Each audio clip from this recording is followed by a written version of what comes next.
संतोष भारती जी, पूर्व सांसद, बहुत बढ़िया पत्रकार, कई बड़ी किताबों के लेखक, शानदार अखबार निकाला था अपने दौर में, जिसको पढ़ पढ़ के हमने पत्रकारिता सीखी है। संतोष जी, कांग्रेस को अप्रत्याशित रूप से बहुत जोर का झटका लगा है, आपका क्या कहना है? माइक अनम्यूट कर लीजिए संतोष जी, माइक प्लीज। आवाज आ रही है? जी आ रही है।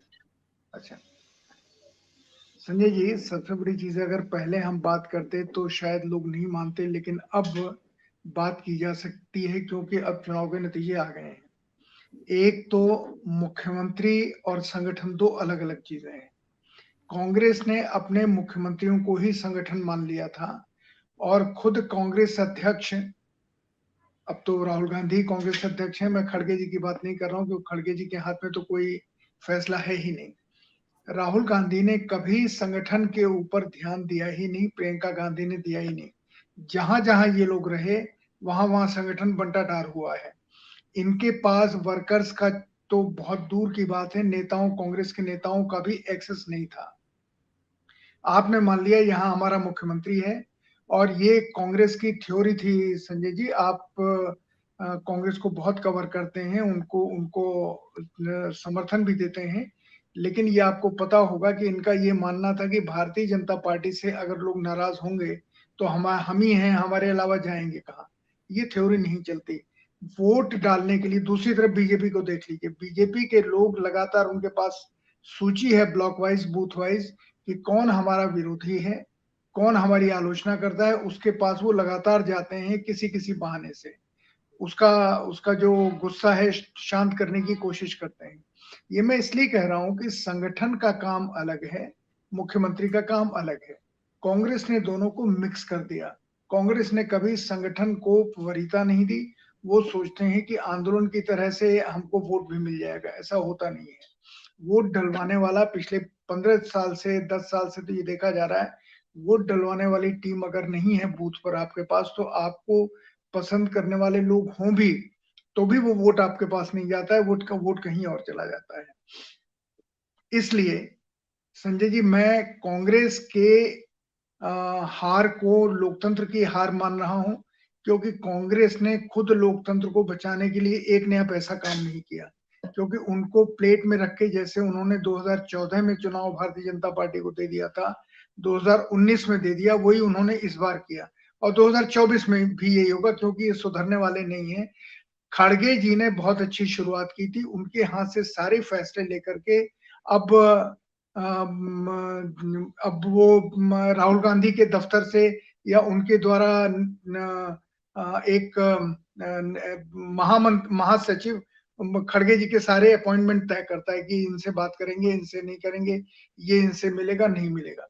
नहीं तो अगर ये खड़गे जी को ही आगे रखते तो कम से कम मुस्लिम और दलित सीमेंट होकर के कांग्रेस एक नई सियासत शुरू कर सकती थी। पर कांग्रेस को अपनी नाक अपने आप काटने का शौक है, उसमें कोई कुछ कर नहीं सकता।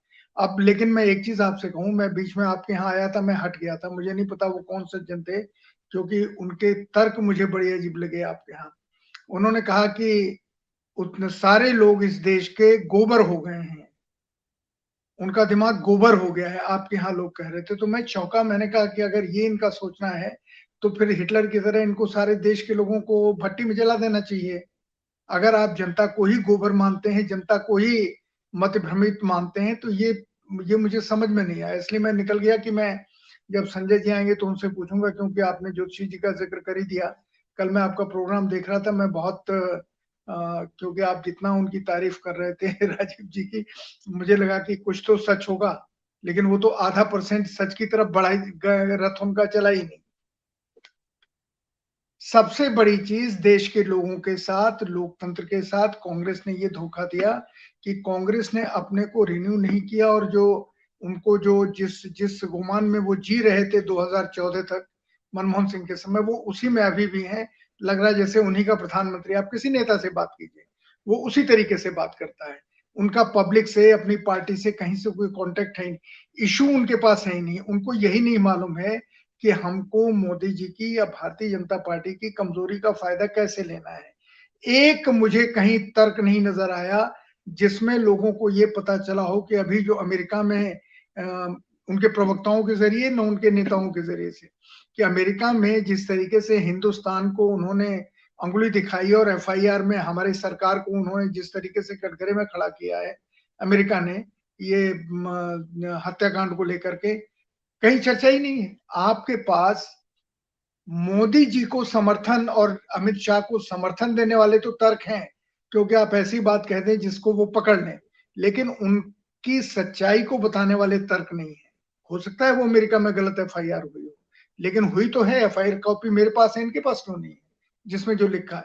तो मैं सिर्फ ये कह रहा हूं कि ये कांग्रेस ने अपने संगठन को बर्बाद करके और इश्यूज न उठा करके एक रटा आपने लगा ली। अब बताइए, अडानी को लेकर के आप बात कर रहे थे, और जो देश में आपने बीजेपी के बरक्स, बीजेपी के खिलाफ अपना मॉडल क्या दिया।